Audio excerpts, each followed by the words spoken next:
Welcome back to the Matrix. You're not just the Matrix, you are the Matrix. How's it feel, Neo? And today we got ourselves a banger daily market news and analysis. What is up? What is up? How's everyone feeling out of 10? Let me know down in the comments below. Make sure you guys spam that like button, hit that share so other people can spam that like button. And we got a good show for you guys today. We're going to go over the news, the analysis, the charts, the TA. So make sure you guys subscribe and hit that bell icon so you never miss a video. We're going to start it off with China's deal locked.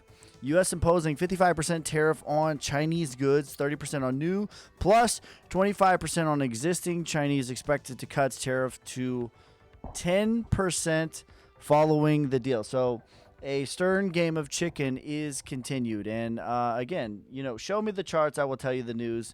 You guys show me how things are. I don't get caught up in the narratives. Just like the last couple of weeks when Bitcoin was at 110 or $100,000. And everyone was worried about Trump and Elon fighting this and that. Well, turns out it was much ado about nothing. Just like we knew was the case.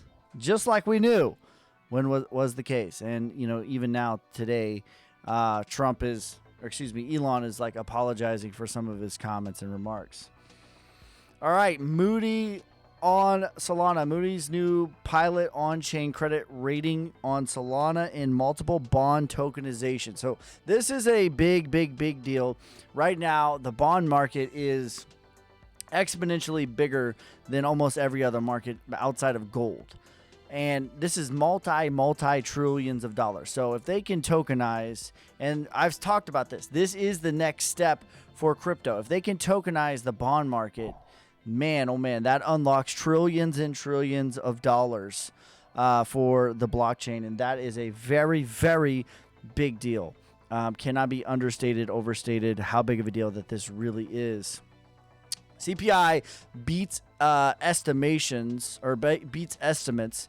So the U.S. inflation rises to 2.4%, below the 2.5% that was predicted by the market. And we know, listen, how they measure inflation is complete, utter nonsense, complete BS. But this is how they measure it. And this is a big deal for the money printing. We already have Europe is already officially money printing. We already have the Chinese government is already officially money printing. And the United States is already quantitative easing. But the question is, are they going to really ramp things up? My guess is very soon. And they're trying to hold it off as long as they possibly can. But my guess is sooner than we think that this is going to happen. STRD is the third Bitcoin-backed preferred stock from Strategy debuts on the NASDAQ. So we have Coinbase and we have STRD. I don't remember off the top of my head what the other one is, but this is the third one. And again, what is the biggest DCA in history? What is the biggest DCA in history? It is the American People's 401k. And what do the American People's 401k do? They buy the NASDAQ every single week. They go to work their 40 hours, and they faithfully buy the S&P 500. So what does this mean? This means the more companies that get added to the S&P 500 that are correlated with cryptocurrency, correlated with Bitcoin, that is a big deal, because that means that the 401ks, that means the American people and the people around the world who invest into a 401k are indirectly DCing into cryptocurrency and Bitcoin. Circle is the other one. Okay, thank you. Circle is the other one. All right, so Justin, Bank of America CEO, says the bank is developing a stablecoin both independently and in collaboration with industry partners. Right? How funny. How funny it is. First, they oppose it, then they laugh at it, then they make their own stablecoin, I guess. I forget how the meme goes, but this is what we're seeing. Bank of America publicly was one of the bigger anti-crypto people, but when they see how much better of a technology it actually is, and when they see how much money hand over fist that can be made, now all of a sudden they are all for it. So Yeah, listen, not for me, but hey. So here are the big bullet points for the Moody on Solana. The rating and Alpha Ledger competed to test to enable municipal bonds on tokenized securities issued on Solana. Traditional finance giants are increasingly explore ways to expand their services to tokenized assets, and a booming market projected to worth trillions in the next few years. The test could pave the way for real-time creditors' insights in tokenized financial markets and include other fixed income products like corporate bonds, Moody said. So this goes back to the Moody on Solana. This is a massive deal for Solana. This is a massive deal for crypto. Ultimately, this is a, I'm going to follow this story pretty, lockstep, but, it's at the very, very beginning stages of this all, but this is definitely something to be keeping an eye on. BlackRock bought another $80 million worth of ETH. And this is what we've talked about. The sort of money flow, stock to money flow that we all know and love, where Bitcoin goes into the large caps go into the medium caps, and the medium caps go into small caps, etc. This is what we're seeing. Like, BlackRock is playing the oldest game in the book. What are they doing? They're quietly selling their Bitcoin as Bitcoin is what? Making new all-time highs or flirting with it. And they're buying Ethereum, which is much undervalued compared to Bitcoin. And I'm one of the biggest Ethereum haters known to man. I don't like Ethereum. I don't like their founders. I don't like nothing about it. But I'm not a fool. And I understand that Ethereum can and will be leading the real deal alt season, which everyone said, everyone told you was canceled. Well, according to BlackRock, BlackRock determined that was a lie. Okay, and now let's get into the charts and into the cryptocurrency. So, let's see here. This is the wrong one. All right, as of the time of recording, Bitcoin is sitting at $8,999.90. Okay, looking very, very good, and we have been following this. I've been talking about this like step for step. We've been following this right here. You have your distribution, You have your markdown, selling climax, secondary test, your spring, your move to the upside, your back test, even this little peak right here that we just had right here. Let me circle this again. Even this little peak right here was this little peak right here. And then we had the little back test of the prior range, and now we're starting it up again. So this has been following this almost pretty much to a T. Okay? And I wish it wasn't this simple, but that's what it looks like it's doing. So, I don't think that Bitcoin is the play, but I'm not going to pretend like, it's not the son of the market.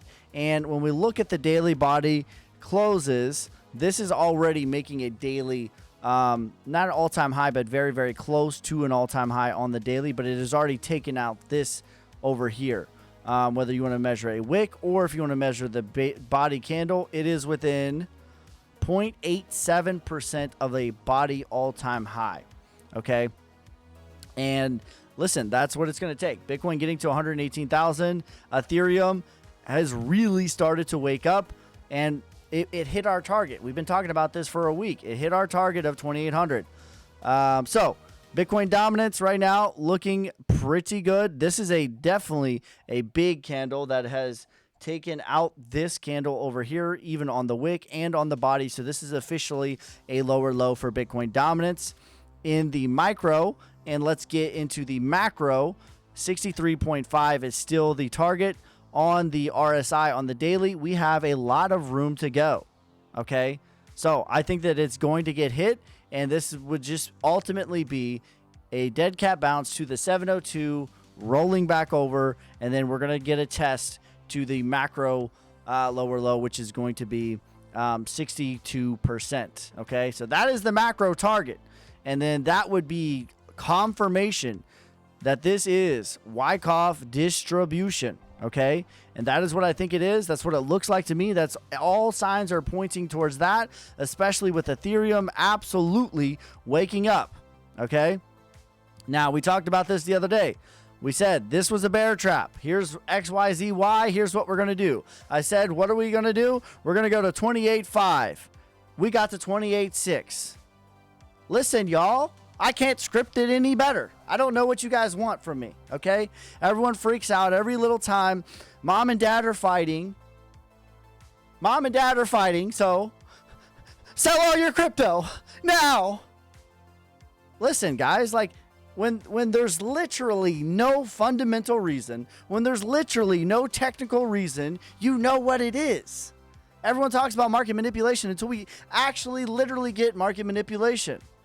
Okay? You guys can't be swayed by this. People are doing victory laps about this little bear trap. Guess what you got?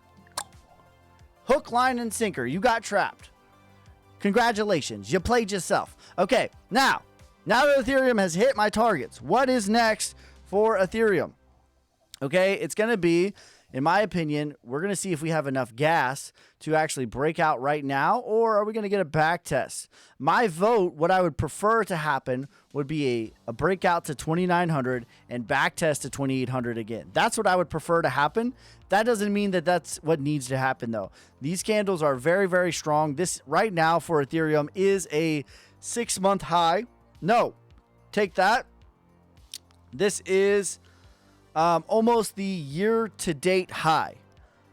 We were a little bit higher. Yes, we were higher in January, but this is definitely the 6-month high and almost flirting with a year-to-date high. Clearly, what we can see, we've been talking about this. This was a downtrend. This was your Wyckoff accumulation. This was the sign of strength.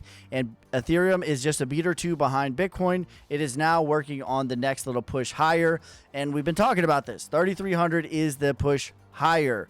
Okay, let's look at XRP. By the way, I'm seeing lots of nonsense out there. I'm just going to call it what it is. A spade is a spade is a spade. Y'all play spades? I play spades. I'll run a Boston on you right now. Okay? A spade is a spade. And what I'm seeing is there are content creators everywhere saying that they're selling their XRP for ZBEC. And we've talked about this 100 times, and I'm going to say it 110 times. Okay? There are the content creators that are correct. There are the content creators that are popular. Choose one. ZBEC, in my opinion, right now is parabolic. It's already hit my macro targets of 1/2 of a penny and 7/10 of a penny. Maybe it hits a penny. But let's look at this. This is the most nonsensical thing that I've seen. And I don't have anything against ZBEC, but it did a 9x since April. Like, congratulations, you made it, bro. But this gave you a year of this price. We got rejected off the 2618, coming back, and in my opinion, we're going to be reaccumulating. Maybe we go to a penny, whatever. That's nothing crazy. So yeah, if we were to, like, maybe this is just a little bear trap, sure. If you want to tell me that ZBEC's going to do another 1.2x, sure. I'll buy that for $1. But this idea that it's going to outperform XRP now, I don't buy. I don't buy it at all. It has since April, absolutely 9x. That's fantastic. That is 90 years of stock market gains, maybe more. Congratulations. But listen, we're not going to sit here and pretend like it's going to do another 9x and then another 9x. And no, this is nonsense. You're being lured into a trap, and I don't subscribe, and I don't advocate anyone do that. All right. So if you're watching live, make sure you guys spam the like button, hit the share. If you're watching the replay, subscribe, hit that bell icon so you never miss a video. TikTok hasn't given me my live access yet, but we've already hit the threshold, so it could be any day now. But until that happens, this is how we're going to be rocking.